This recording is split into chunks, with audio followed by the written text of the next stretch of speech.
Good evening, I'm David Muir, and thank you for joining us for tonight's ABC News presidential debate. We want to welcome viewers watching on ABC and around the world tonight. Vice President Kamala Harris and President Donald Trump are just moments away from taking the stage in this unprecedented race for president. And I'm Lindsay Davis. Tonight's meeting could be the most consequential event of their campaigns, with Election Day now less than 2 months away. For Vice President Kamala Harris, this is her first debate since President Biden withdrew from the race on July 21st. Of course, that decision followed his debate against President Donald Trump in June. Since then, this race has taken on an entirely new dynamic. And that brings us to the rules of tonight's debate. 90 minutes with 2 commercial breaks. No topics or questions have been shared with the campaigns. The candidates will have 2 minutes to answer questions, and this is the clock. That's what they'll be seeing. 2 minutes for rebuttals and 1 minute for follow-ups, clarifications, or responses. Their microphones will only be turned on when it's their turn to speak. No pre-written notes allowed. There is no audience here tonight in this hall at the National Constitution Center. This is an intimate setting for 2 candidates who have never met. President Trump won the coin toss. He chose to deliver the final closing statement of the evening. Vice President Harris selected the podium to the right. So let's now welcome the candidates to the stage. Vice President Kamala Harris and President Donald Trump.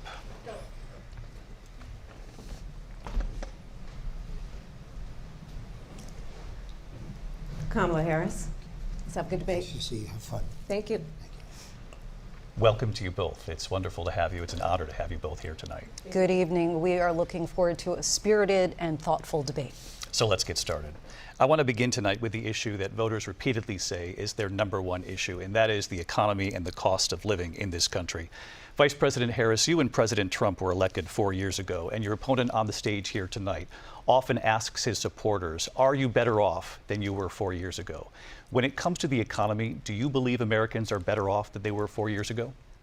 So I was raised as a middle-class kid, and I am actually the only person on this stage who has a plan that is about lifting up the middle class and working people of America. I believe in the ambition, the aspirations, the dreams of the American people. And that is why I imagine and have actually a plan to build what I call an opportunity economy. Because here's the thing. We know that we have a shortage of homes and housing, and the cost of housing is too expensive for far too many people. We know that young families need support to raise their children, and I intend on extending a tax cut for those families of $6,000, which is the largest child tax credit that we have given in a long time, so that those young families can afford to buy a crib, buy a car seat, buy clothes for their children. My passion, one of them, is small businesses. My mother raised my sister and me, but there was a woman who helped raise us. We call her our second mother. She was a small business owner. I love our small businesses. My plan is to give a $50,000 tax deduction to start up small businesses, knowing they are part of the backbone of America's economy. My opponent, on the other hand, his plan is to do what he has done before, which is to provide a tax cut for billionaires and big corporations, which will result in $5 trillion to America's deficit. My opponent has a plan that I call the Trump's sales tax, which would be a 20% tax on everyday goods that you rely on to get through the month. Economists have said that Trump sales tax would actually result for middle-class families in about $4,000 more a year, because of his policies and his ideas about what should be the backs of middle-class people paying for tax cuts for billionaires. President Trump, I'll give you 2 minutes. First of all, I have no sales tax. That's an incorrect statement. She knows that. We're doing tariffs on other countries. Other countries are going to finally, after 75 years, pay us back for all that we've done for the world. And the tariff will be substantial in some cases. I took in billions and billions of dollars, as you know, from China. In fact, they never took the tariff off because there was so much money they can't. It would totally destroy everything that they've set out to do. They're taking in billions of dollars from China and other places. They've left the tariffs on. When I had it, I had tariffs, and yet I had no inflation. Look, we've had a terrible economy because inflation which is really known as a country buster. It breaks up countries. We have inflation like very few people have ever seen before, probably the worst in our nation's history. we were at 21%, but that's being generous because many things are 50, 60, 70, and 80% higher than they were just a few years ago. This has been a disaster for people, for the middle class, but for every class. On top of that, we have millions of people pouring into our country from prisons and jails, from mental institutions and insane asylums, and they're coming in and they're taking jobs that are occupied right now by African Americans and Hispanics, and also unions. Unions are going to be affected very soon. And you see what's happening. You see what's happening with towns throughout the United States. You look at Springfield, Ohio. You look at Aurora in Colorado. They are taking over the towns. They're taking over buildings. They're going in violently. These are the people that Xi and Biden led into our country, and they're destroying our country. They're dangerous. They're at the highest level of criminality, and we have to get them out. We have to get them out fast. I created one of the greatest economies in the history of our country. I'll do it again and even better. We are going to get to immigration and border security during this debate, but I would like to let Vice President Harris respond on the economy here. Well, I would love to. Let's talk about what Donald Trump left us. Donald Trump left us the worst unemployment since the Great Depression. Donald Trump left us the worst public health epidemic in a century. Donald Trump left us the worst attack on our democracy since the Civil War. And what we have done is clean up Donald Trump's mess. What we have done and what I intend to do is build on what we know are the aspirations and the hopes of the American people. But I'm going to tell you all in this debate tonight, you're going to hear from the same old tired playbook, a bunch of lies, grievances, and name-calling.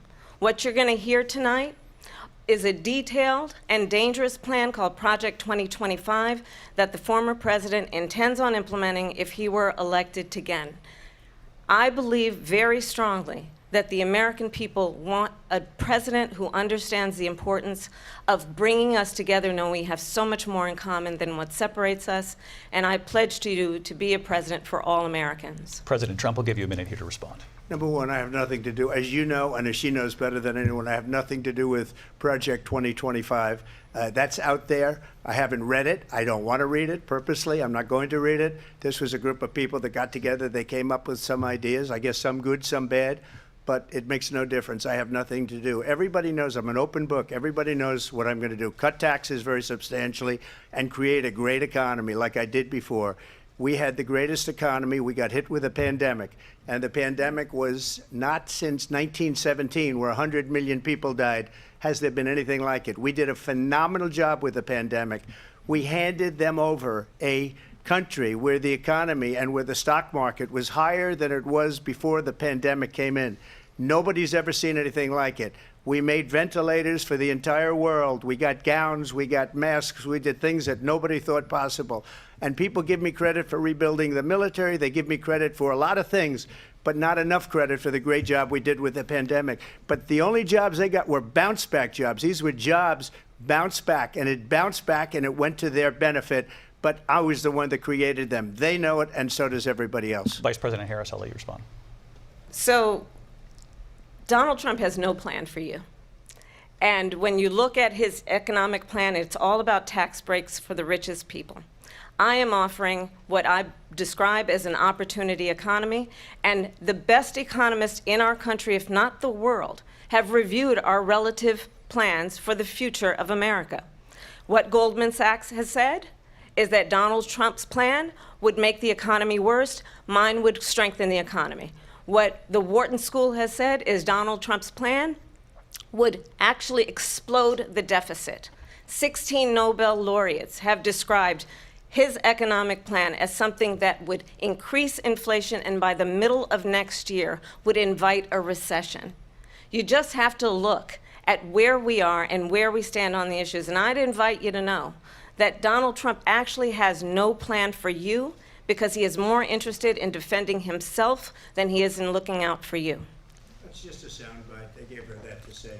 Look, I went to the Wharton School of Finance, and many of those professors, the top professors, think my plan is a brilliant plan. It's a great plan. It's a plan that's going to bring up our worth, our value as a country. It's going to make people want to be able to go and work and create jobs and create a lot of good, solid money for our country. And just to finish off, she doesn't have a plan. She copied Biden's plan, and it's like 4 sentences, like run, spot, run. 4 sentences that are just, oh, we'll try and lower taxes. She doesn't have a plan. Take a look at her plan. She doesn't have a plan. Mr. President, I do want to drill down on something you both brought up.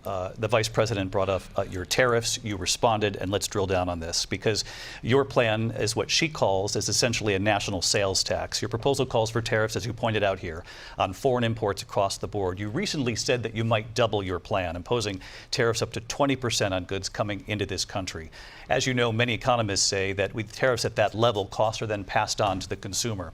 Vice President Harris has argued it'll mean higher prices on gas, food, clothing, medication, arguing it costs the typical family nearly $4,000 a year. Do you believe Americans can afford higher prices because of tariffs? They're not going to have higher prices. What's going to have, and who's going to have higher prices, is China and all of the countries that have been ripping us off for years. I was the only president ever. China was paying us hundreds of billions of dollars, and so were other countries. And, you know, if she doesn't like them, they should have gone out and they should have immediately cut the tariffs. But those tariffs are there 3.5 years now under their administration. We are going to take in billions of dollars, hundreds of billions of dollars.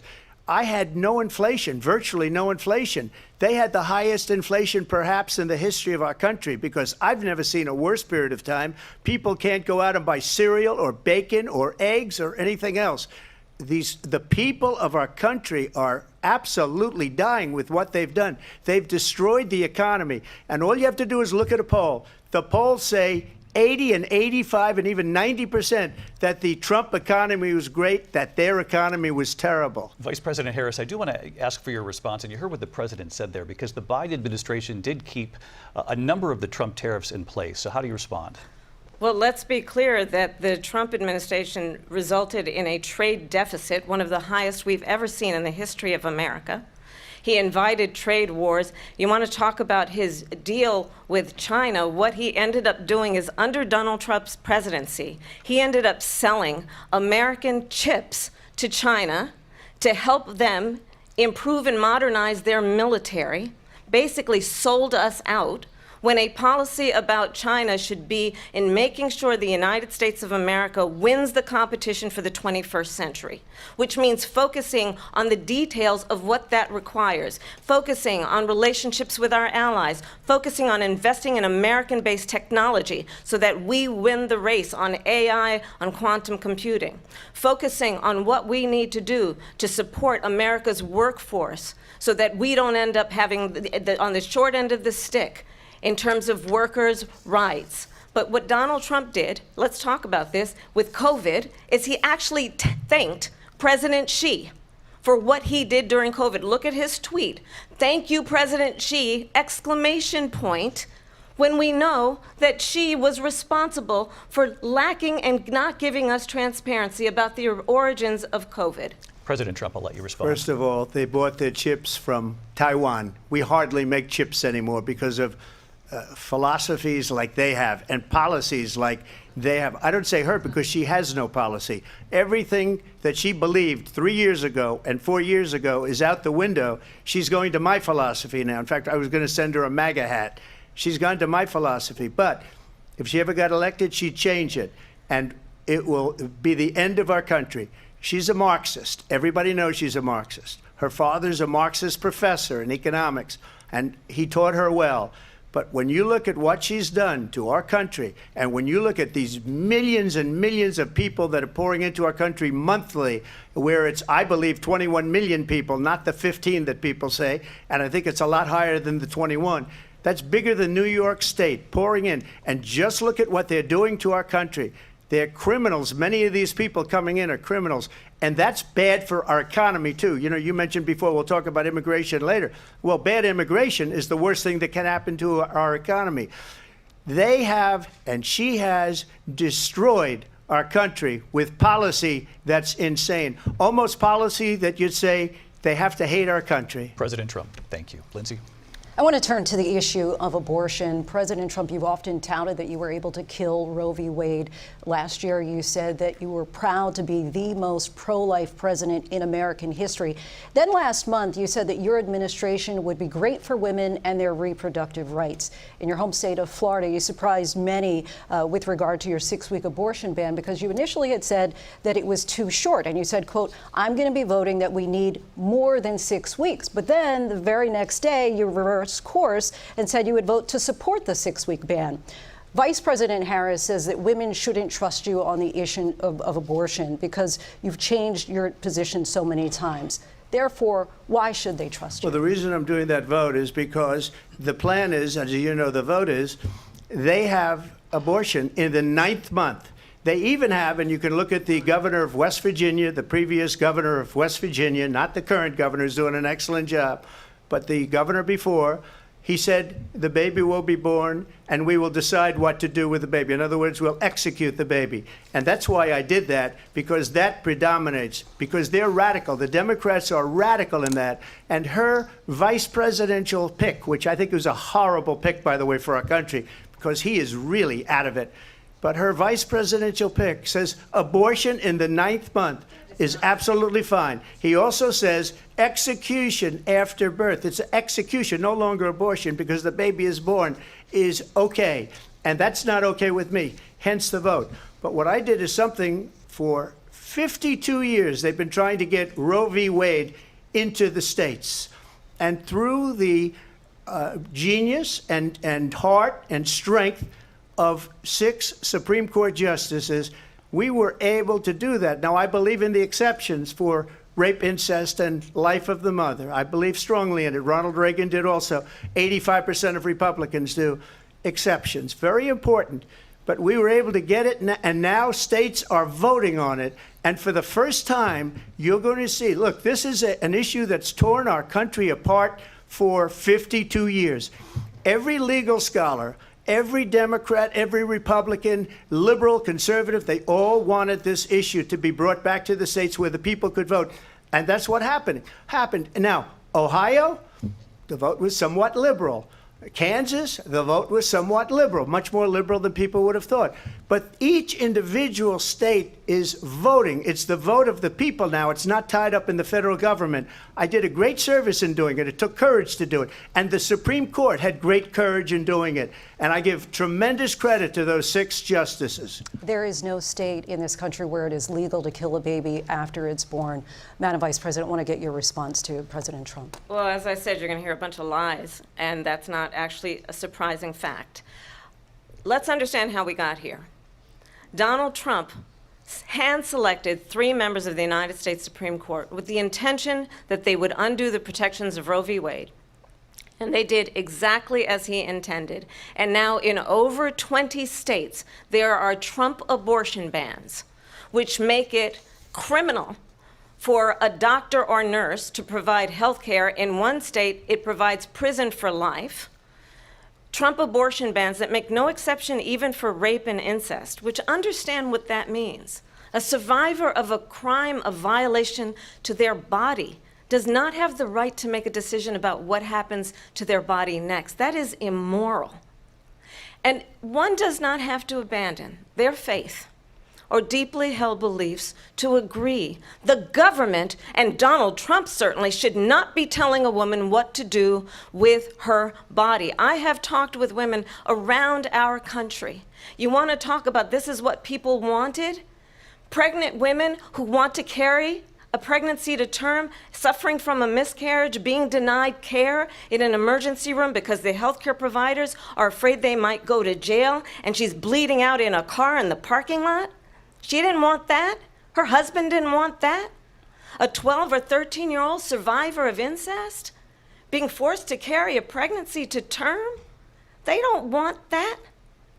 And I pledge to you, when Congress passes a bill to put back in place the protections of Roe v. Wade. As President of the United States, I will proudly sign it into law. But understand, if Donald Trump were to be reelected, he will sign a national abortion ban. Understand, in his Project 2025, there would be a national abortion, a monitor that would be monitoring your pregnancies, your miscarriages.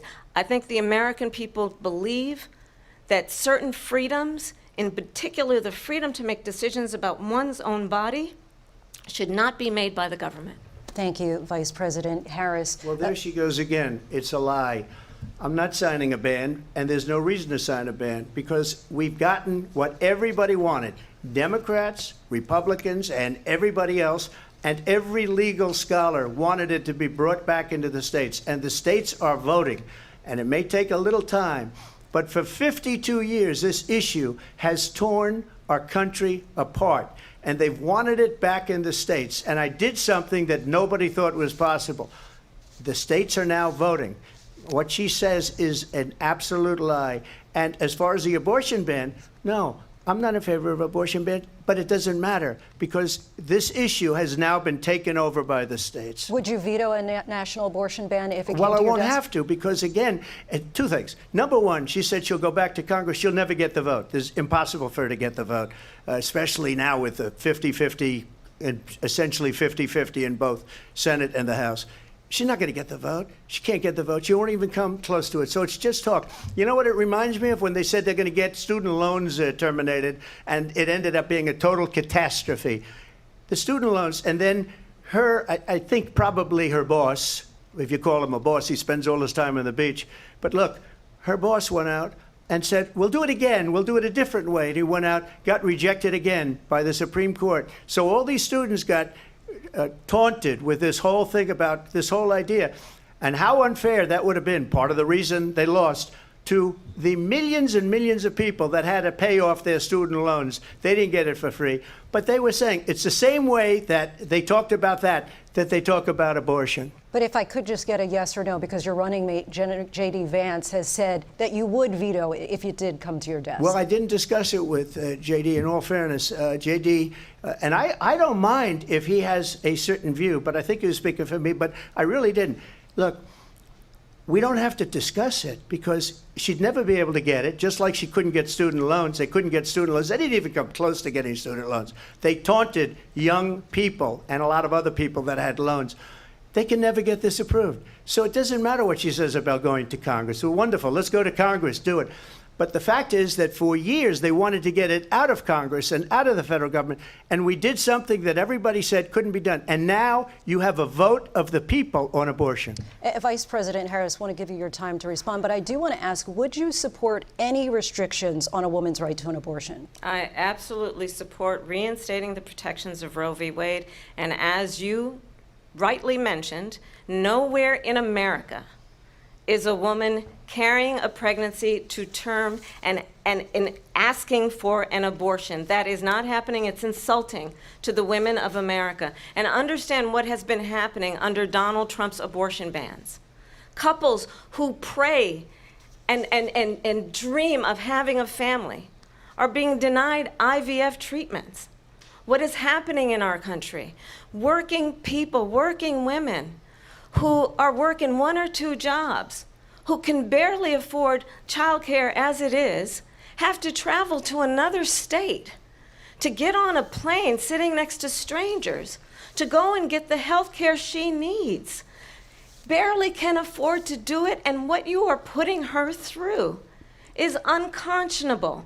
And the people of America have not, the majority of Americans believe in a woman's right to make decisions about her own body, and that is why in every state where this issue has been on the ballot, in red and blue states both, the people of America have voted for freedom. Vice President Harris, Excuse me, I thank have you. to respond. Another lie. It's another lie. I have been a leader on IVF, which is fertilization. The IVF, I have been a leader. In fact, when they got a very negative decision on IVF from the Alabama courts, I saw the people of Alabama and the legislature 2 days later voted it in. I've been a leader on it. They know that, and everybody else knows it. I have been a leader on fertilization, IVF. And the other thing, they you should ask, will she allow abortion in the 8th month, 9th month, 7th month? Come on. Okay, would you do that? Why don't you ask her that Why question? don't you That's answer the the problem. question, would you Because veto? under Roe v. Wade, Answer the question, would you veto? you could do abortions in the 7th month, the 8th month, the 9th That's month, not true. and probably after birth. Just look at the governor, former governor of Virginia. The governor of Virginia said, we put the baby aside and then we determine what we want to do with the baby. President Trump, thank you. We're going to turn now to immigration and border security. We know it's an issue that's important to Republicans, Democrats, voters across the board in this country. Vice President Harris, you were tasked by President Biden with getting to the root causes of migration from Central America. We know that illegal border crossings reached a record high in the Biden administration. This past June, President Biden imposed tough new asylum restrictions. We know the numbers since then have dropped significantly. But my question to you tonight is, why did the administration wait until 6 months before the election to act? And would you have done anything differently from President Biden on this? So I'm the only person on this stage who has prosecuted transnational criminal organizations for the trafficking of guns, drugs, and human beings.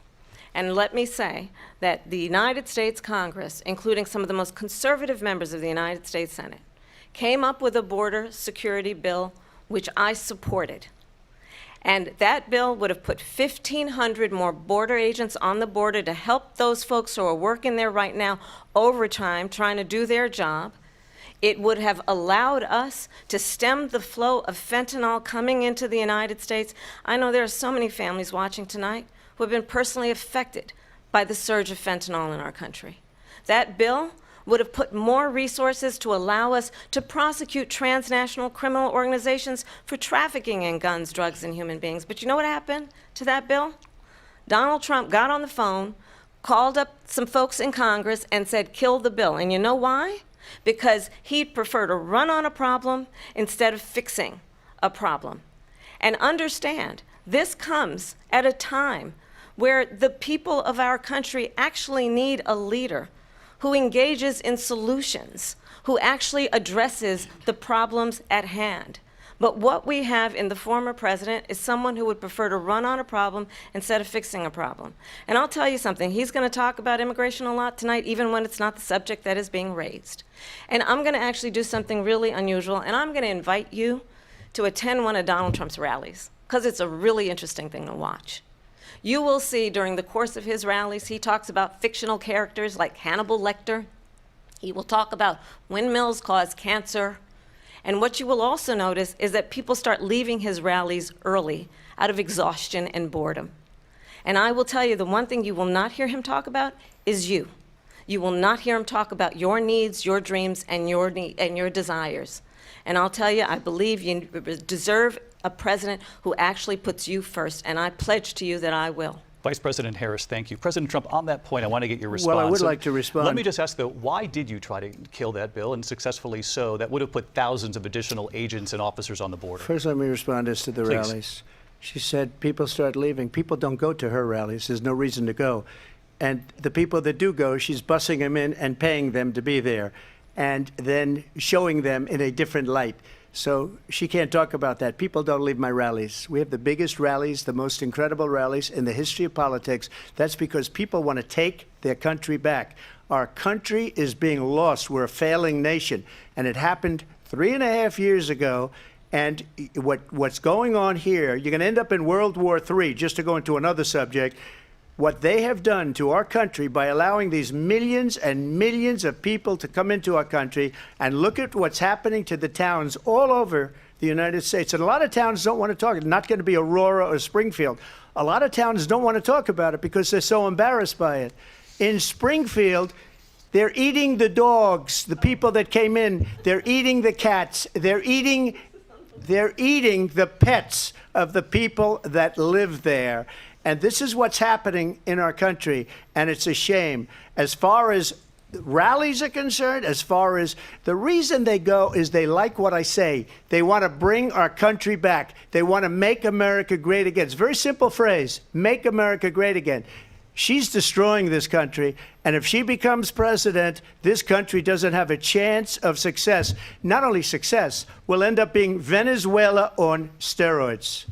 I just want to clarify here. You bring up Springfield, Ohio, and ABC News did reach out to the city manager there. He told us there have been no credible reports of specific claims of pets being harmed, injured, or abused by individuals within the immigrant community. Well, All I've this- seen people on television. Let me just say here, this is The people on this is television a say my dog was taken and used for food. So maybe he said that, and maybe that's a good Yeah. thing to say for a city manager. I'm not taking this from But the television. people I'm on taking it from television the city saying their manager. dog was eaten by the people that went there. Again, the Springfield city manager says there's no evidence of that. Vice We'll President find Harris, out. I'll let you respond to the rest of what you've heard. You talk about extreme. This is, I think, one of the reasons why in this election I actually have the endorsement of 200 Republicans who have formerly worked with President Bush, Mitt Romney, and John McCain, including the endorsement of former Vice President Dick Cheney and Congress member Liz Cheney. And if you want to really know the inside track on who the former president is, if he didn't make it clear already, just ask people who have worked with him. His former chief of staff, a 4-star general, has said he has contempt for the Constitution of the United States. His former national security advisor has said he is dangerous and unfit.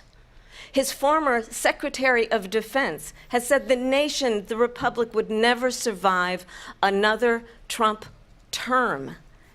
And when we listen to this kind of rhetoric, when the issues that affect the American people are not being addressed, I think the choice is clear in this election. President Trump, I'll give you a quick minute to respond Yeah. here. Thank you, because when I hear that, see, I'm a different kind of a person. I fired most of those people. Not so graciously. They did bad things or a bad job. I fired them. They never fired one person. They didn't fire anybody having to do with Afghanistan and the Taliban and the 13 people whose were just killed, viciously and violently killed. And I got to know the parents and the family. They didn't fire. They should have fired all those generals, all those top people, because that was one of the most incompetently handled situations anybody has ever seen. So when somebody does a bad job, I fire him. And you take a guy like Esper. He was no good. I fired him. So he writes a book. Another one writes a book. Because with me, they can write books. With nobody else can they. But they have done such a poor job, and they never fire anybody. Look at the economy. Look at the inflation. They didn't fire any of their economists. They have the same people. That's a good way not to have books written about you. But just to finish, I got more votes than any Republican in history by far. In fact, I got more votes than any president, sitting president, in history by far. Let me continue on immigration. It was what you wanted to talk about earlier, so let's get back to your deportation proposal that the vice president has reacted to as well. President Trump, you call this the largest domestic deportation operation in the history of our country. You say you would use the National Guard. You say if things get out of control, you'd have no problem using the U.S. With local military. police, yes. You also said you would use local police. How would you deport 11 million undocumented immigrants? I know you believe that number is much higher. Take us through this. What does this look like? Will authorities be going door to door in this country? Yeah. It is much higher because of them. They allowed criminals, many, many millions of criminals. They allowed terrorists. They allowed common street criminals. They allowed people to come in, drug dealers, to come into our country. And they're now in the United States and told by their countries like Venezuela, don't ever come back or we're going to kill you. Do you know that crime in Venezuela and crime in countries all over the world is way down? You know why? Because they've taken their criminals off the street and they've given them to her to put into our country. And this will be one of the greatest mistakes in history for them to allow. And I think they probably did it because they think they're going to get votes, but it's not worth it because they're destroying the fabric of our country by what they've done. There's never been anything done like this at all. They've destroyed the fabric of our country. Millions of people let in, and all over the world, crime is down all over the world except here. Crime here is up and through the roof. Despite their fraudulent statements that they made, crime in this country is through the roof. And we have a new form of crime. It's called migrant crime. And it's happening at levels that nobody thought possible. President Trump, as you know, the FBI says overall violent crime is actually coming down in this country. But Vice Excuse me, President the Harris, I'll FBI give you they were defrauding statements. They didn't include the worst cities. They didn't include the cities with the worst crime. It was a fraud, just like their number of 818,000 jobs that they said they created turned out to be a fraud. President Trump, thank you. I'll let you respond, Vice President Harris. Well, I think this is so rich, coming from someone who has been prosecuted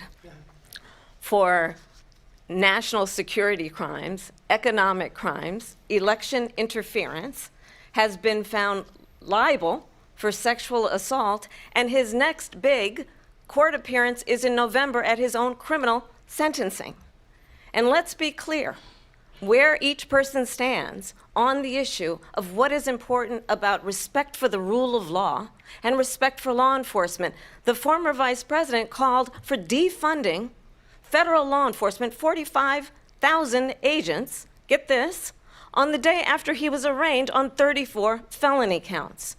So let's talk about what is important in this race. It is important that we move forward, that we turn the page on this same old tired rhetoric and address the needs of the American people, address what we need to do about the housing shortage, which I have a plan for, address what we must do to support our small businesses, address bringing down the price of groceries. But frankly, the American people are exhausted with this same old tired playbook. Vice President Harris, thank you. Excuse me. Every one of those cases was started by them against their political opponent. And I'm winning most of them, and I will win the rest on appeal. And you saw that with the decision that came down just recently from the Supreme Court. I'm winning most of them. But those are cases, it's called weaponization. Never happened in this country. They weaponized the Justice Department. Every one of those cases was involved with the DOJ, from Atlanta and Fani Willis to the Attorney General of New York and the DA in New York. Every one of those cases. And then they say, oh, he's a criminal. They're the ones that made them go after me. By the way, Joe Biden was found essentially guilty on the documents case. And what happened in my documents case? They said, oh, that's the toughest of them all. A complete and total victory. 2 months ago, it was thrown out. It's weaponization, and they used it, and it's never happened in this country.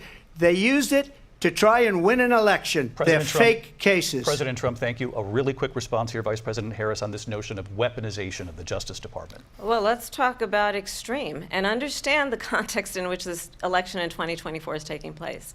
The United States Supreme Court recently ruled that the former president would essentially be immune from any misconduct if he were to enter the White House again. Understand, this is someone who has openly said he would terminate, I'm quoting, terminate the Constitution of the United States, that he would weaponize the Department of Justice against his political enemies. Someone who has openly expressed disdain for members of our military. Understand what it would mean if Donald Trump were back in the White House with no guardrails, because certainly we know now the court won't stop him. We know J.D. Vance is not going to stop him. It's up to the American people Vice President to stop Harris, him. thank you. Lindsay? Vice President Harris, in your last run for president. This is the one that weaponized, not me. She weaponized. I probably took a bullet to the head because of the things that they say about me. They talk about democracy. I'm a threat to democracy. They're the threat to democracy with a fake Russia investigation We do have a lot to that get. went nowhere. We have a lot to get to. Lindsay? Vice President Harris, in your last run for president, you said you wanted to ban fracking. Now you don't. You wanted mandatory government buyback programs for assault weapons. Now your campaign says you don't. You supported decriminalizing border crossings. Now you're taking a harder line. I know you say that your values have not changed. So then why have so many of your policy positions changed? So my values have not changed, and I'm going to discuss every one of the, at least every point that you've made. But in particular, let's talk about fracking, because we're here in Pennsylvania. I made that very clear in 2020. I will not ban fracking. I have not banned fracking as Vice President of the United States. And in fact, I was the tie-breaking vote on the Inflation Reduction Act, which opened new leases for fracking. My position is that we have got to invest in diverse sources of energy so we reduce our reliance on foreign oil. We have had the largest increase in domestic oil production in history because of an approach that recognizes that we cannot over-rely on foreign oil. As it relates to my values, let me tell you, I grew up a middle-class kid raised by a hardworking mother who worked and saved and was able to buy our first home when I was a teenager. The values I bring to the importance of home ownership, knowing not everybody got handed $400 million on a silver platter and then filed bankruptcy 6 times, is a value that I bring to my work to say we are going to work with the private sector and home builders to increase 3 million homes, increase by 3 million homes by the end of my first term. My work that is related to having a friend when I was in high school who was sexually assaulted by her stepfather. And my focus then on protecting women and children from violent crime is based on a value that is deeply grounded in the importance of standing up for those who are most vulnerable. My work that is about protecting Social Security and Medicare is based on long-standing work that I have done, protecting seniors from scams. My values have not changed. And what is important is that there is a president who actually brings values and a perspective that is about lifting people up and not beating people down and name-calling. The true measure of the leader is the leader who actually understands the strength is not in beating people down, it's in lifting people up. I intend to be that president. President Trump, your Well, response? first of all, I wasn't given $400 million. I wish I was. My father was a Brooklyn builder, Brooklyn, Queens, and a great father, and I learned a lot from him. But I was given a fraction of that, a tiny fraction, and I built it into many, many billions of dollars, many, many billions. And when people see it, they are even surprised. So we don't have to talk about that. Fracking, she's been against it for 12 years. Defund the police, she's been against that forever. She gave all that stuff up very wrongly, very horribly, and everybody's laughing at it, okay? They're all laughing at it. She gave up at least 12 and probably 14 or 15 different policies. Like, she was big on defund the police. In Minnesota, she went out, wait a minute, I'm talking now, if you don't mind, please. Does that sound familiar? She went out in Minnesota and wanted to let criminals that killed people, that burned down Minneapolis, she went out and raised money to get them out of jail. She did things that nobody would ever think of. Now she wants to do transgender operations on illegal aliens that are in prison. This is a radical left liberal that would do this. She wants to confiscate your guns, and she will never allow fracking in Pennsylvania. If she won the election, fracking in Pennsylvania will end on day one. Just to finish, one thing so important in my opinion.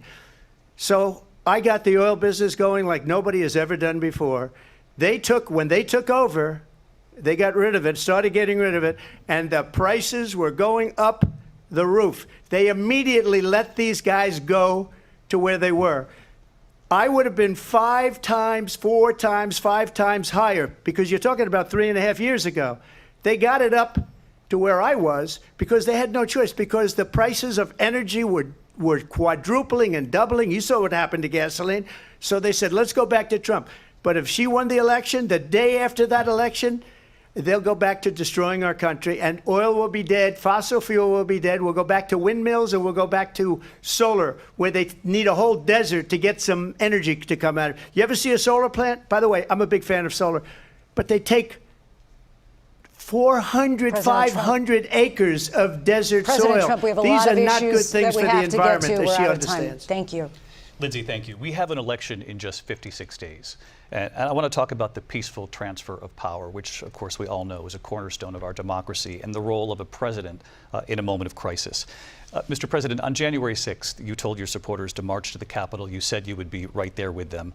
The country and the world saw what played out at the Capitol that day, the officers coming under attack. Aides in the West Wing say you watched it unfold on television off the Oval Office.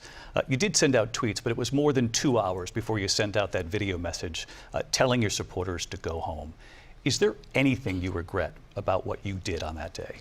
You just said a thing that isn't covered. Peacefully and patriotically, I said during my speech, not later on. peacefully and patriotically. And nobody on the other side was killed. Ashley Babbitt was shot by an out-of-control police officer that should have never, ever shot her. It's a disgrace. But we didn't do this group of people that have been treated so badly. I ask, what about all the people that are pouring into our country and killing people that she allowed to pour in? She was the border czar, remember that. She was the border czar. She doesn't want to be called the border czar because she's embarrassed by the border. In fact, she said at the beginning, "Oh, I'm surprised you're not talking about the border yet." That's because she knows what a bad job they've done. What about those people? When are they going to be prosecuted? When are these people from countries all over the world, not just South America?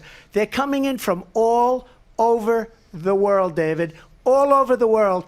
And crime rates are down all over the world because of it. But let me just when ask are those, David, when are those people going to be prosecuted? When are the people that burned down Minneapolis going to be prosecuted? Or in Seattle? They went into Seattle. They took over a big percentage of the city of Seattle.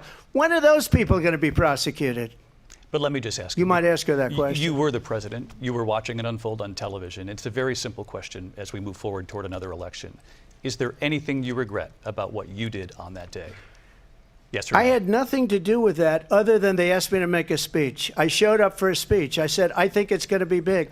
I went to Nancy Pelosi and the mayor of Washington, D.C., and the mayor put it back in writing, as you know.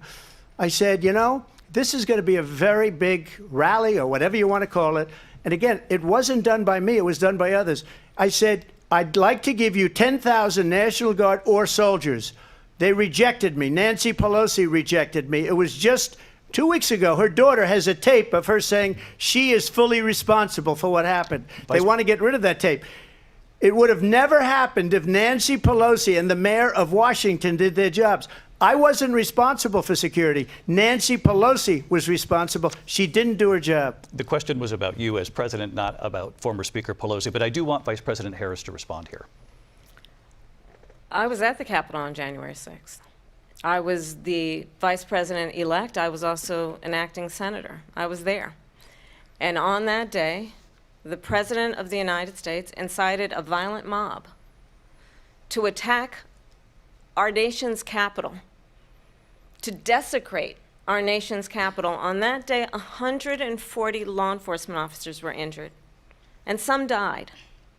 And understand, the former president has been indicted and impeached for exactly that reason.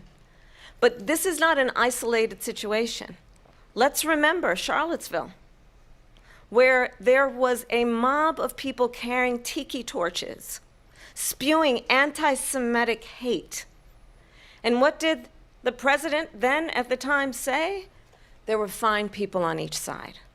Let's remember that when it came to the Proud Boys, a militia, the president said, the former president said, stand back and stand by. So for everyone watching who remembers what January 6th was, I say, we don't have to go back. Let's not go back. We're not going back. It's time to turn the page. And if that was a bridge too far for you, well, there is a place in our campaign for you to stand for country, to stand for our democracy, to stand for rule of law, and to end the chaos, and to end the approach that is about attacking the foundations of our democracy because you don't like the outcome. And be clear on that point. Donald Trump, the candidate, has said in this election there will be a bloodbath if this and the outcome of this election is not to his liking. Let's turn the page on this. Let's not go back. Let's chart a course for the future and not go backwards to the past. Let me just follow up here. It was a different term, and it was a term that related to energy because they have destroyed our energy business. That was where bloodbath was. Also, on Charlottesville, that story has been, as you would say, debunked. Laura Ingraham, Sean Hannity, Jesse, all of these people, they covered it. If they go an extra sentence, they will see it was perfect. It was debunked in almost every newspaper, but they still bring it up, just like they bring 2025 up. They bring all of this stuff up. I ask you this. You talk about the Capitol. Why are we allowing these millions of people to come through on the southern border. How come she's not doing anything? And I'll tell you what I would do, and I would be very proud to do it. I would say we would both leave this debate right now. I'd like to see her go down to Washington, D.C. during this debate, because we're wasting a lot of time. Go down to, because she's been so bad, it's so ridiculous. Go down to Washington, D.C. and let her sign a bill to close up the border, because they have the right to do it. They don't need bills. They have the right to do it. The President of the United States, you'll get him out of bed, you'll wake him up at 4 o'clock in the afternoon, you'll say, come on down to the office, let's sign a bill. If he signs a bill that the border is closed, all he has to do is say it to the Border Patrol, who are phenomenal. If they do that, the border is closed. Mr. Those President, people are killing many people, unlike J6. We talked immigration here tonight. I do want to focus on this next issue to both of you, because it really brings us this into focus, truth in these times that we're living in. Mr. President, for 3.5 years after you lost the 2020 election, you repeatedly falsely claimed that you won, many times saying you won in a landslide. In the past couple of weeks leading up to this debate, you have said, quote, you lost by a whisker, that you, quote, didn't quite make it, that you came up a little bit short. I said that? Are you now acknowledging that you lost in 2020? No, I don't acknowledge that at all. But I you said did that say sarcastically. You know that. It was said, oh, we lost by a whisker. That was said sarcastically. Look, there's so much proof. All you have to do is look at it. And they should have sent it back to the legislatures for approval. I got almost 75 million votes, the most votes any sitting president has ever gotten. I was told if I got 63, which was what I got in 2016, you can't be beaten.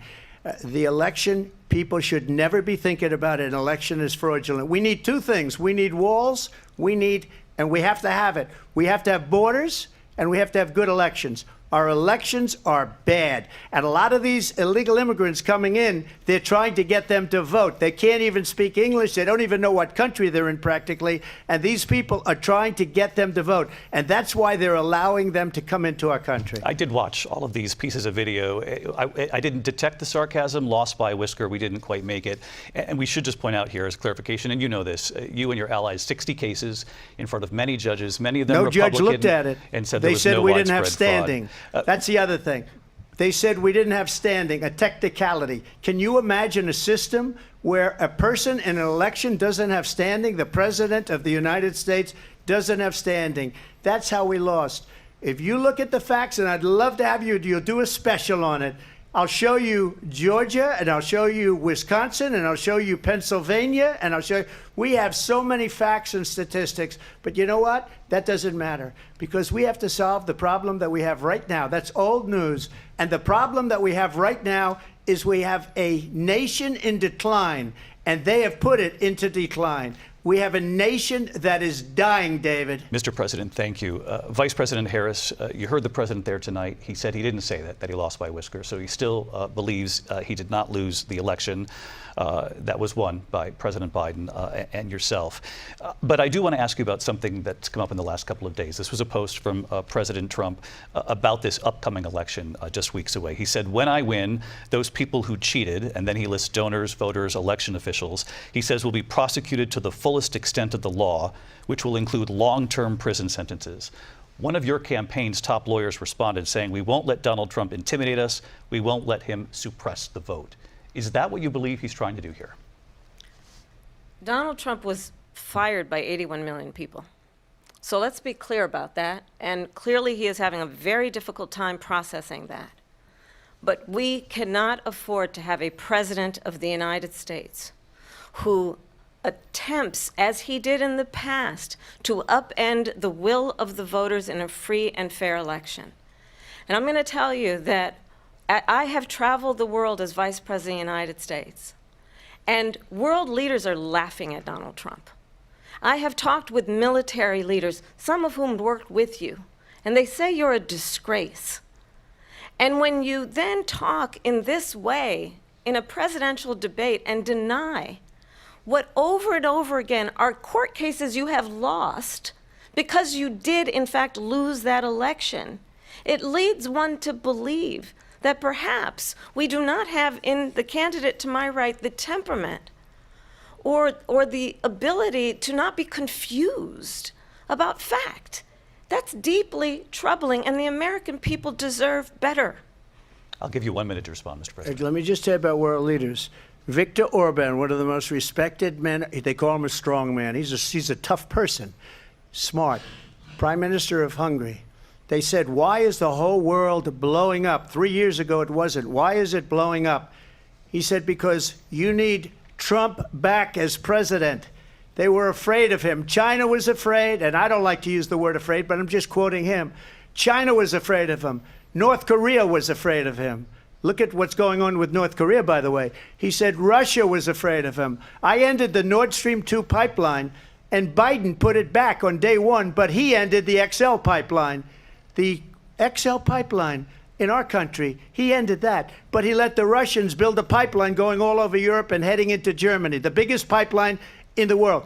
Look, Viktor Orban said it. He said the most respected, most feared person is Donald Trump. We had no problems when Trump was president, but when this weak, pathetic man that you saw at a debate just a few months ago, that if he weren't in that debate, he'd be running instead of her. She got no votes. He got 14 million votes. What you did, you talk about a threat to democracy. He got 14 million votes, and they threw him out of office.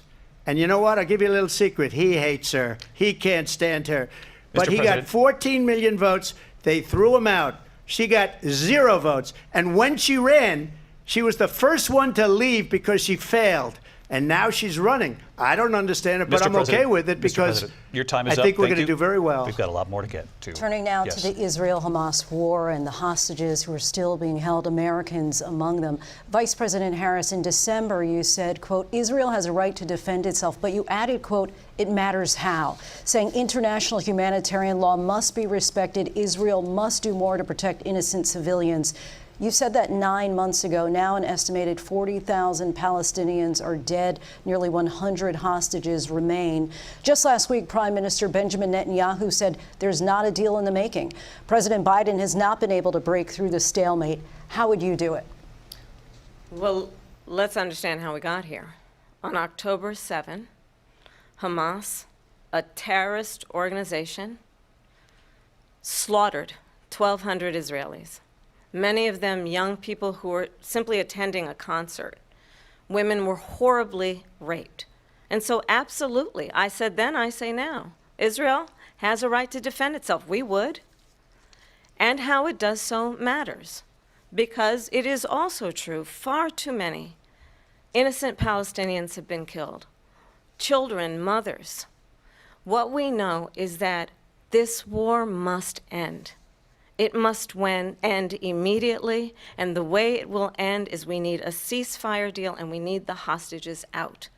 And so we will continue to work around the clock on that. Work around the clock, also understanding that we must chart a course for a two-state solution. And in that solution, there must be security for the Israeli people and Israel, and in equal measure for the Palestinians. But the one thing I will assure you always, I will always give Israel the ability to defend itself, in particular as it relates to Iran and any threat that Iran and its proxies pose to Israel. But we must have a two-state solution where we can rebuild Gaza, where the Palestinians have security, self-determination, and the dignity they so rightly deserve. President Trump, how would you negotiate with Netanyahu and also Hamas in order to get the hostages out and prevent the killing of more innocent civilians in Gaza? If I were president, it would have never started. If I were president, Russia would have never, ever, I know Putin very well, he would have never, and there was no threat of it either, by the way, for 4 years, have gone into Ukraine and killed millions of people when you add it up, far worse than people understand what's going on over there. But when she mentions about Israel, all of a sudden, she hates Israel. She wouldn't even meet with Netanyahu when he went to Congress to make a very important speech. She refused to be there because she was at a sorority party of hers. She wanted to go to the sorority party.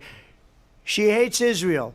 If she's president, I believe that Israel will not exist within 2 years from now. And I've been pretty good at predictions, and I hope I'm wrong about that one. She hates Israel. At the same time, in her own way, she hates the Arab population because the whole place is going to get blown up. Arabs, Jewish people, Israel will be gone. It would have never happened. Iran was broke under Donald Trump. Now Iran has $300 billion because they took off all the sanctions that I had. Iran had no money for Hamas or Hezbollah or any of the 28 different spheres of terror. And they are spheres of terror, horrible terror. They had no money.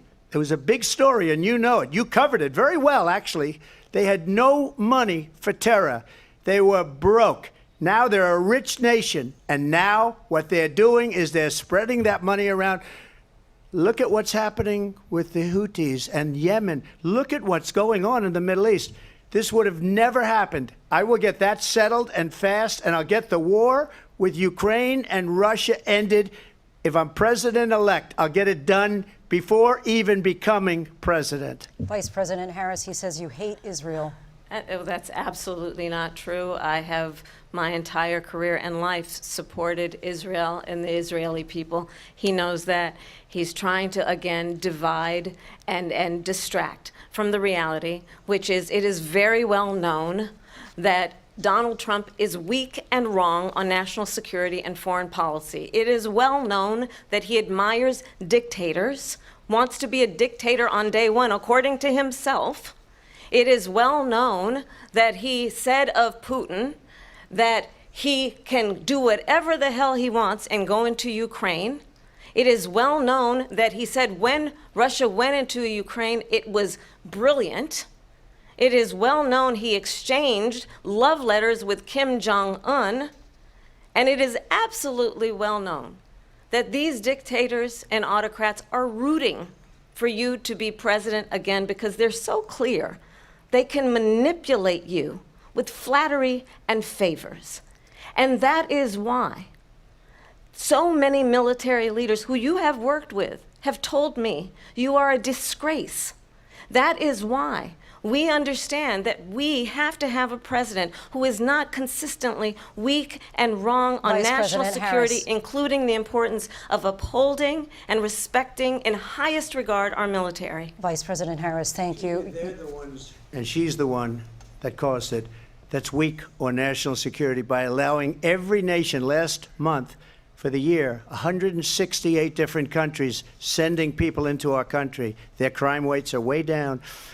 Putin endorsed her last week, said, I hope she wins. And I think he meant it, because what he's gotten away with is absolutely incredible. It wouldn't have happened with me. The leaders of other countries think that they're weak and incompetent, and they are. They're grossly incompetent. And I just ask one question. Why does Biden go in and kill the Keystone Pipeline and approve the single biggest deal that Russia's ever made, Nord Stream 2, the biggest pipeline anywhere in the world going to Germany and all over Europe? Because they're weak and they're ineffective. And Biden, by the way, President gets paid Trump, a lot of money. Thank you. We have a lot of issues to get to. We'll be right back with much more of this historic ABC News presidential debate from the National Constitution Center right here in Philadelphia. Back in a moment.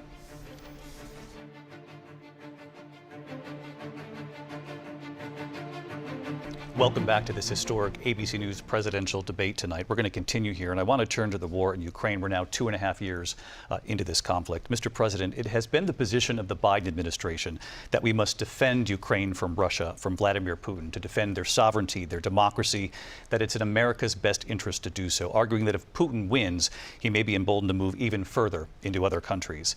You have said you would solve this war in 24 hours. You said so just before the break tonight. How exactly would you do that? And I want to ask you a very simple question tonight. Do you want Ukraine to win this war?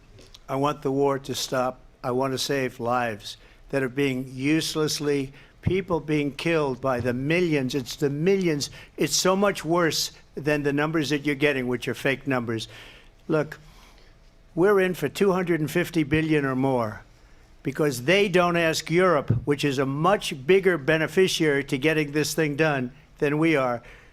They're in for $150 billion less because Biden and you don't have the courage to ask Europe like I did with NATO.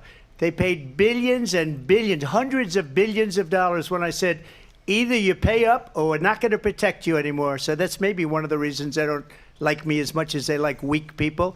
But you take a look at what's happening. We're in for 250 to 275 billion.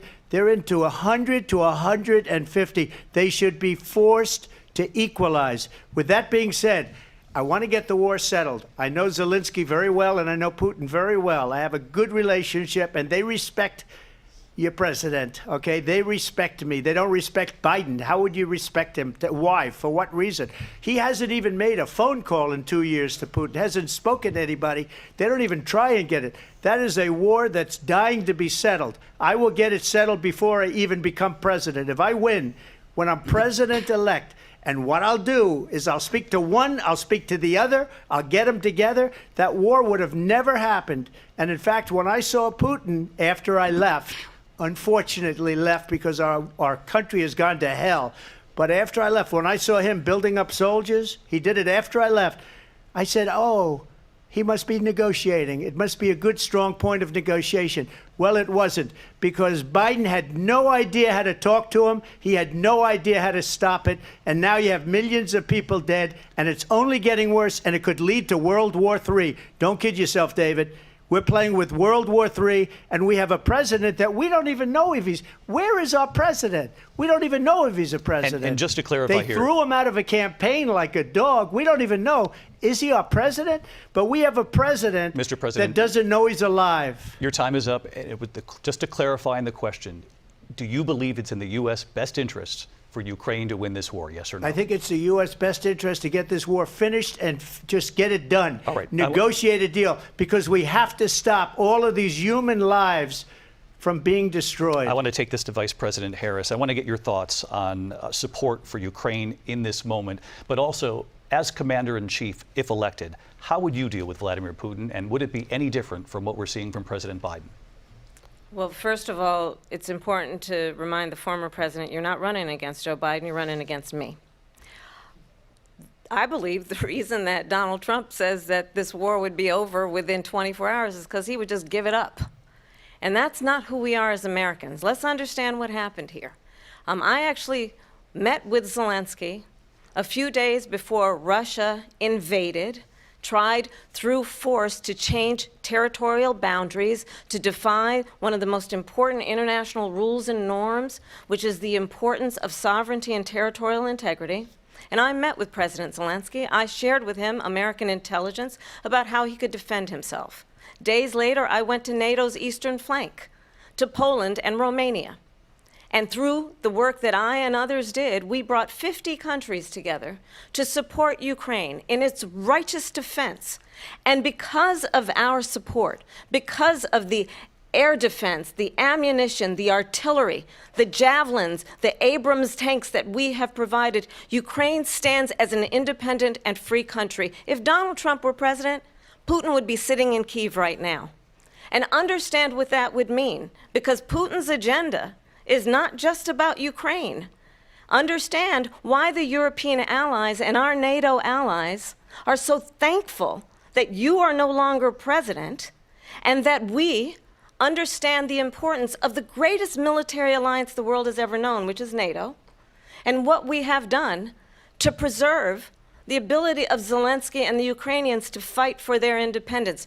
Otherwise, Putin would be sitting in Kyiv with his eyes on the rest of Europe, starting with Poland. And why don't you tell the 800,000 Polish Americans right here in Pennsylvania how quickly you would give up for the sake of favor and what you think is a friendship with what is known to be a dictator who would eat you for lunch.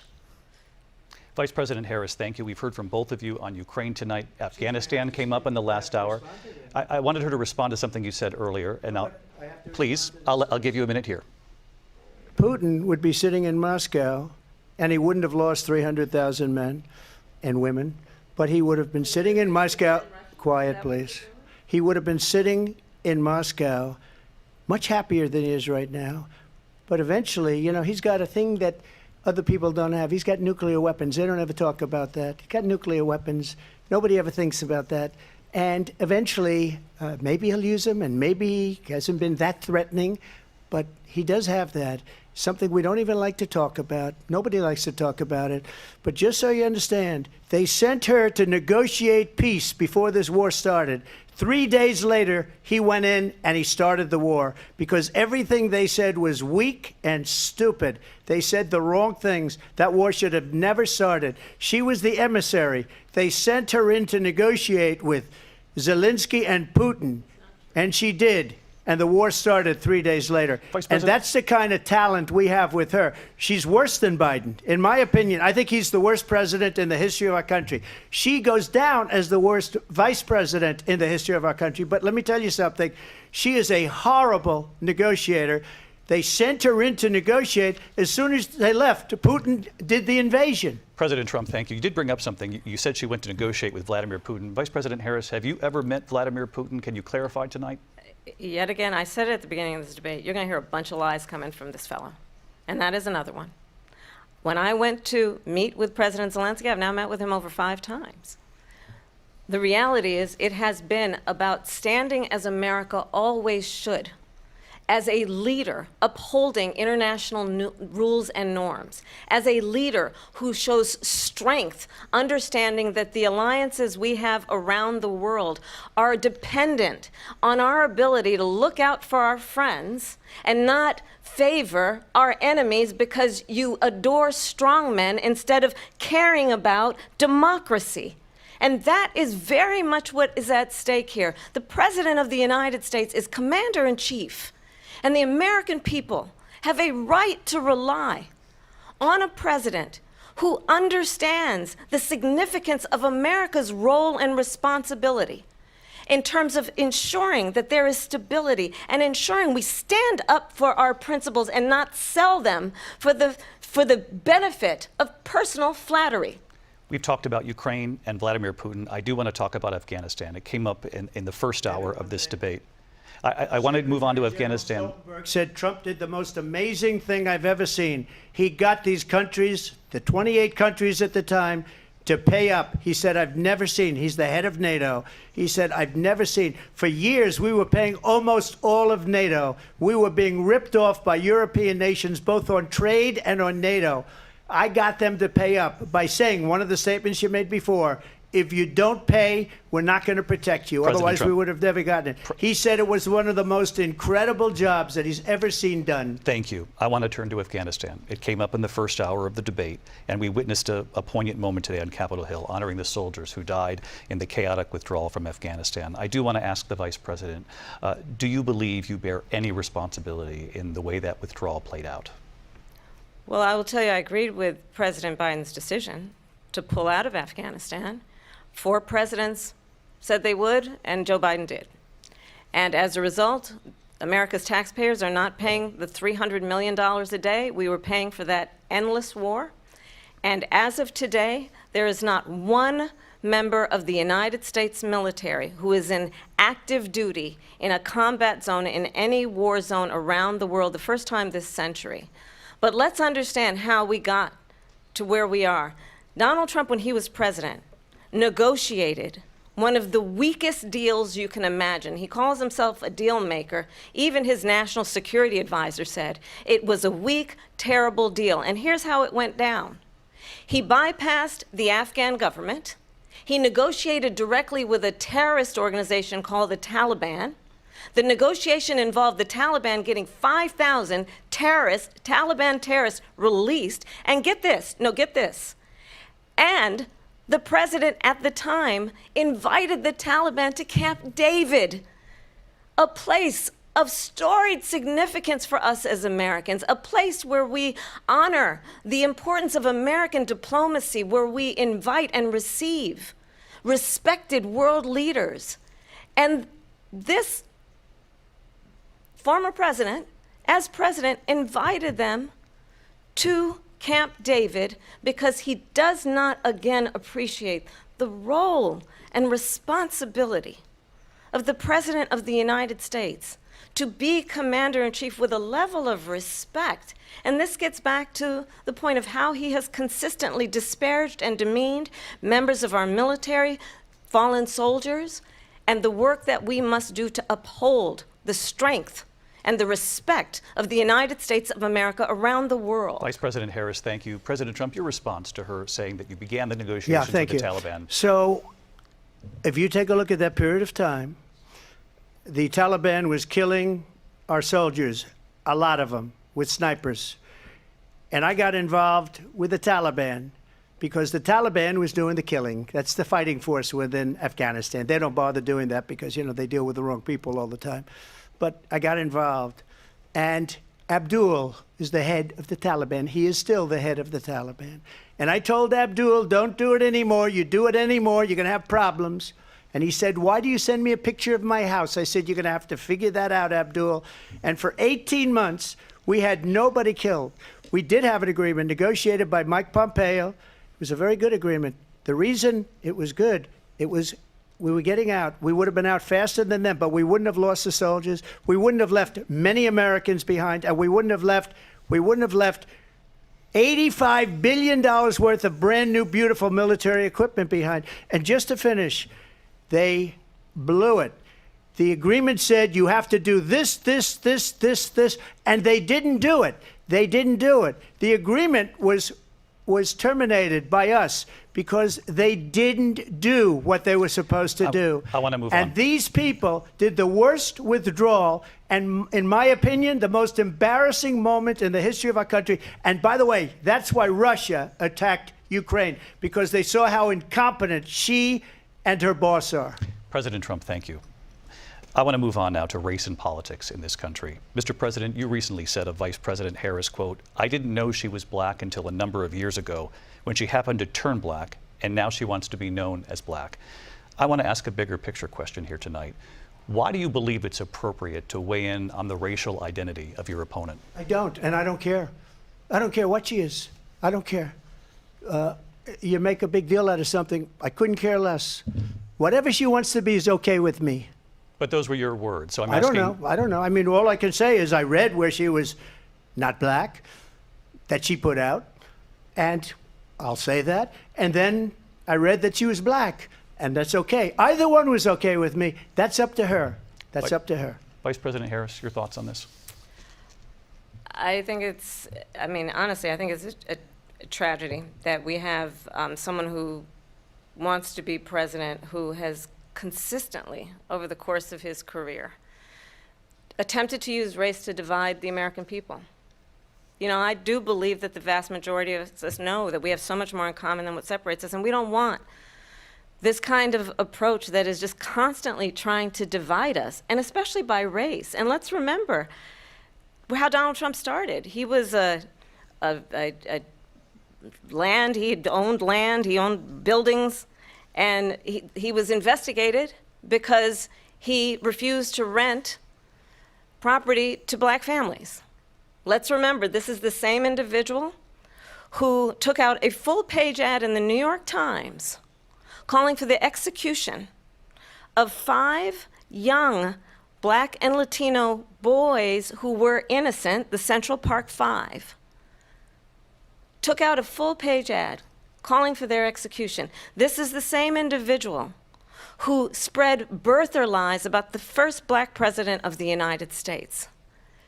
And I think the American people want better than that, want better than this, want someone who understands, as I do, I travel our country.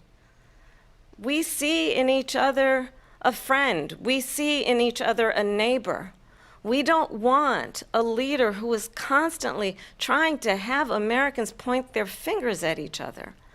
I meet with people all the time who tell me, can we please just have discourse about how we're going to invest in the aspirations and the ambitions and the dreams of the American people? Knowing that regardless of people's color or the language their grandmother speaks, we all have the same dreams and aspirations and want a president who invests in those, not in hate and division. Vice President Harris, thank you. Lindsay? President Trump, this is now your 3rd time. This is the most divisive presidency in the history of our country. There's never been anything like it. They're destroying our country, and they come up with things like what she just said. going back many, many years, when a lot of people, including Mayor Bloomberg, agreed with me on the Central Park Five. They admitted, they said, they pled guilty. And I said, well, if they pled guilty, they badly hurt a person, killed a person ultimately. And if they pled guilty, then they pled, we're not guilty. But this is a person that has to stretch back years, 40, 50 years ago, because there's nothing now. I built one of the greatest economies in the history of the world, and I'm going to build it again. It's going to be bigger, better, and stronger. But they're destroying our economy. They have no idea what a good economy is. Their oil policies, every single policy. And remember this, she is Biden. You know, she's trying to get away from Biden. I don't know the gentleman, she says. She is Biden. The worst inflation we've ever had, a horrible economy because inflation has made it so bad, and she can't get away with that. Thank you. Your time is up, I Lindsay. want to respond to that, though. I want to just respond briefly. Clearly, I am not Joe Biden, and I am certainly not Donald Trump. And what I do offer is a new generation of leadership for our country. One who believes in what is possible, one who brings a sense of optimism about what we can do instead of always disparaging the American people. I believe in what we can do to strengthen our small businesses, which is why I have a plan. Let's talk about our plans and let's compare the plans. I have a plan to give startup businesses $50,000 tax deduction, to pursue their ambitions, their innovation, their ideas, their hard work. I have a plan, $6,000 for young families for the first year of your child's life, to help you in that most critical stage of your child's development. I have a plan that is about allowing people to be able to pursue what has been fleeting in terms of the American dream by offering a help with down payment of $25,000 down payment assistance for first-time home buyers.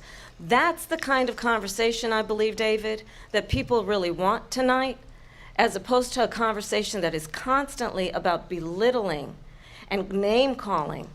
Let's turn the page Vice President and move Harris, forward. thank you. Let's turn to policy. President Let's Trump, turn back we to have policy. to move on. President Trump, Let's turn to policy, She please. has a plan to defund the police. She has a plan to confiscate everybody's gun. President Trump, she we has do a have to plan move on to not other allow issues. fracking in Pennsylvania or anywhere else. Okay. Thank you, That's Mr. what her President. plan is until just recently. I just need Lindsay, to go ahead. respond President because Trump, the President former Trump. president has said No, I'm something sorry. twice that I need to no, respond to. I'm sorry. We're I just going need to to move on, respond Vice one President time Harris. to what he has President said Trump, this is multiple now times. your Yes. third time running for president. You have long vowed to repeal and replace the Affordable Care Act, also known as Obamacare. You have failed to accomplish that. You now say you're going to keep Obamacare, quote, unless we can do something much better. Last month, you said, quote, we're working on it. So tonight, 9 years after you first started running, do you have a plan, and can you tell us what it is? Obamacare was lousy health care, always was. It's not very good today. And what I said, that if we come up with something, and we are working on things, we're going to do it and we're going to replace it. But remember this, I inherited Obamacare because Democrats wouldn't change it. They wouldn't vote for it. They were unanimous. They wouldn't vote to change it. If they would have done that, we would have had a much better plan than Obamacare. But the Democrats came up. They wouldn't vote for it. I had a choice to make when I was president. Do I save it and make it as good as it can be, never going to be great, or do I let it rot? And I felt I had an obligation, even though politically it would have been good to just let it rot and let it go away. I decided, and I told my people, the top people, and they're very good people. I have a lot of good people in that administration. We read about the bad ones. We had some real bad ones, too, and so do they. They have really bad ones. The difference is they don't get rid of them. But let me just explain. I had a choice to make. Do I save it and make it as good as it can be, or do I let it rot? And I saved it. I did the right thing. But it's still never going to be great, and it's too expensive for people. And what we will do is we're looking at different plans. If we can come up with a plan that's going to cost our people, our population, less money and be better health care than Obamacare, then I would absolutely do it. But until then, I'd run it as good as it can be run. So just a yes or no, you still do not have a plan. I have concepts of a plan. I'm not president right now. But if we come up with something. I would only change it if we come up with something that's better and less expensive. And there are concepts and options we have to do that. And you'll be hearing about it in the not too distant future. Vice President Harris, in 2017, you supported Bernie Sanders' proposal to do away with private insurance and create a government-run healthcare system. 2 years later, you proposed a plan that included a private insurance option. What is your plan today? Well, first of all, I absolutely support, and over the last 4 years as vice president, private healthcare options. But what we need to do is maintain and grow the Affordable Care Act. But I'll get to that, Lindsay. I just need to respond to a previous point that the former president has made. I've made very clear my position on fracking. And then this business about taking everyone's guns away. Tim Walz and I are both gun owners. We're not taking anybody's guns away. So stop with the continuous lying about this stuff. As it relates to the Affordable Care Act, understand, just look at the history to know where people stand. When Donald Trump was president, 60 times he tried to get rid of the Affordable Care Act. 60 times. I was a senator at the time when I will never forget the early morning hours when it was up for a vote in the United States Senate. And the late, great John McCain, who you have disparaged as being, you don't like him, you said, at the time because he got caught. He was an American hero. The late, great John McCain, I will never forget that night, walked onto the Senate floor and said, no, you don't. No, you don't. No, you don't get rid of the Affordable Care Act. You have no plan. And what the Affordable Care Act has done is eliminate the ability of insurance companies to deny people with pre-existing conditions. I don't have to tell the people watching tonight, you remember what that was like? Remember when an insurance company could deny if a child had asthma, if someone was a breast cancer survivor, if a grandparent had diabetes? And thankfully, as I've been vice president and we over the last 4 years have strengthened the Affordable Care Act, we have allowed for the first time Medicare to negotiate drug prices on behalf of you, the American people. Donald Trump said he was going to allow Medicare to negotiate drug prices. He never did. We did. And now we have capped the cost of insulin at $35 a month. Since I've been vice president, we have capped the cost of prescription medication for seniors at $2,000 a year. And when I am president, we will do that for all people, understanding that the value I bring to this is that access to health care should be a right and not just a privilege of those who can afford it. And the plan has to be to strengthen the Affordable Care Act, not get rid of it. Vice Fastest President prologue Harris, thank in terms you. of where Donald Trump stands on that. I want to move to an issue that's important for a lot She of... made a mistake. At number one, John McCain fought Obamacare for 10 years. But it wasn't only him. It were all of the Democrats that kept it going. And you know what? We can do much better than Obamacare, much less money. But she won't improve private insurance for people, private medical insurance. That's another thing she doesn't want to get. President People Trump- are paying privately for insurance that have worked hard and made money, and they want to have private. She wants everybody to be on government insurance where you wait 6 months for an operation that you need immediately. President Trump, thank you. We have another issue that we'd like to get to that's important for a number of Americans, in particular younger voters, and that's climate change. President Trump, with regard to the environment, you say that we have to have clean air and clean water. Vice President Harris, you call climate change an existential threat. The question to you both tonight is, what would you do to fight climate change? And Vice President Harris, we'll start with you. 1 minute for you each. Well, the former president had said that climate change is a hoax. And what we know is that it is very real. You ask anyone who lives in a state who has experienced these extreme weather occurrences, who now is either being denied home insurance or it's being jacked up. You ask anybody who has been the victim of what that means in terms of losing their home, having nowhere to go. We know that we can actually deal with this issue. The young people of America care deeply about this issue. And I am proud that as vice president over the last 4 years, we have invested $1 trillion in a clean energy economy, while we have also increased domestic gas production to historic levels. We have created over 800,000 new manufacturing jobs while I have been vice president. We have invested in clean energy to the point that we are opening up factories around the world. Donald Trump said he was going to create manufacturing jobs. He lost manufacturing jobs. And I'm also proud to have the endorsement of the United Auto Workers and Sean Fain, who also know that part of building a clean energy economy includes investing in American-made products, American automobiles. It includes growing what we can do around American manufacturing and opening up auto plants, not closing them like happened under Donald Trump. Vice President Harris, thank you. It didn't happen under Donald Trump. Let me just tell you, they lost 10,000 manufacturing jobs this last month. It's going, they're all leaving. They're building big auto plants in Mexico, in many cases owned by China. They're building these massive plants, and they think they're going to sell their cars into the United States because of these people. What they have given to China is unbelievable.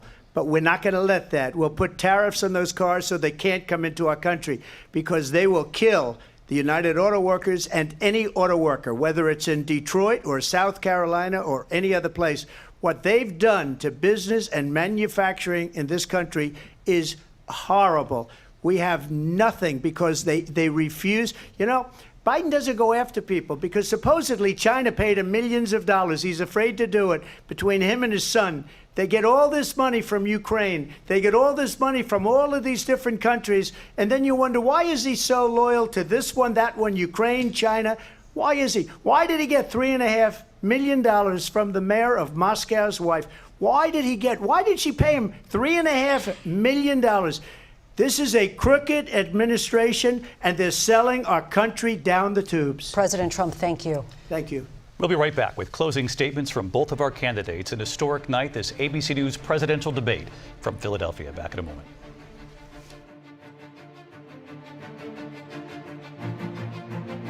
Welcome back tonight. The time has come for closing statements, and Vice President Harris, we begin with you. So I think you've heard tonight two very different visions for our country. One that is focused on the future, and the other that is focused on the past, and an attempt to take us backward. But we're not going back. And I do believe that the American people know we all have so much more in common than what separates us, and we can chart a new way forward.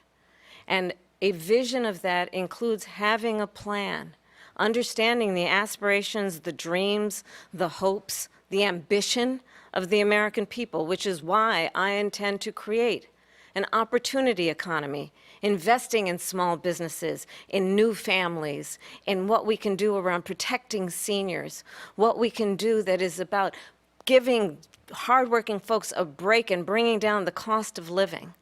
I believe in what we can do together that is about sustaining America's standing in the world and ensuring that we have the respect that we so rightly deserve, including respecting our military and ensuring we have the most lethal fighting force in the world. I will be a president that will protect our fundamental rights and freedoms, including the right of a woman to make decisions about her own body and not have her government tell her what to do. I'll tell you, I started my career as a prosecutor. I was a DA, I was an attorney general, a United States senator, and now vice president. I've only had one client, the people. And I'll tell you, as a prosecutor, I never asked a victim or a witness, are you a Republican or a Democrat? The only thing I ever asked them, are you okay? And that's the kind of president we need right now. Someone who cares about you and is not putting themselves first. I intend to be a president for all Americans and focus on what we can do over the next 10 and 20 years to build back up our country by investing right now in you, the American people. Vice President Harris, thank you. President Trump? So she just started by saying she's going to do this, she's going to do that, she's going to do all these wonderful things. Why hasn't she done it? She's been there for 3.5 years. They've had 3.5 years to fix the border. They've had 3.5 years to create jobs and all the things we talked about. Why hasn't she done it? She should leave right now, go down to that beautiful White House, go to the Capitol, get everyone together and do the things you want to do, but you haven't done it, and you won't do it because you believe in things that the American people don't believe in. You believe in things like We're not going to frack. We're not going to take fossil fuel. We're not going to do things that are going to make this country strong, whether you like it or not. Germany tried that, and within 1 year, they were back to building normal energy plants. We're not ready for it. We can't sacrifice our country for the sake of bad vision. But I just ask one simple question. Why didn't she do it? We're a failing nation. We're a nation that's in serious decline. We're being laughed at all over the world. All over the world, they're laughed. I know the leaders very well. They're coming to see me. They call me. We're laughed at all over the world. They don't understand what happened to us as a nation. We're not a leader. We don't have any idea what's going on. We have wars going on in the Middle East. We have wars going on with Russia and Ukraine. We're going to end up in a third world war, and it'll be a war like no other because of nuclear weapons, the power of weaponry. I rebuilt our entire military. She gave a lot of it away to the Taliban. She gave it to Afghanistan. What these people have done to our country, and maybe toughest of all, is allowing millions of people to come into our country. Many of them are criminals, and they're destroying our country. The worst president, the worst vice president in the history of our country. President Trump, thank you. And that is our ABC News presidential debate from here in Philadelphia at the National Constitution Center. I'm Lindsay Davis. And I'm David Muir. Thank you for watching here in the U.S. and all over the world, and from all of us here at ABC News. Good night. Thank you very much. Thank you.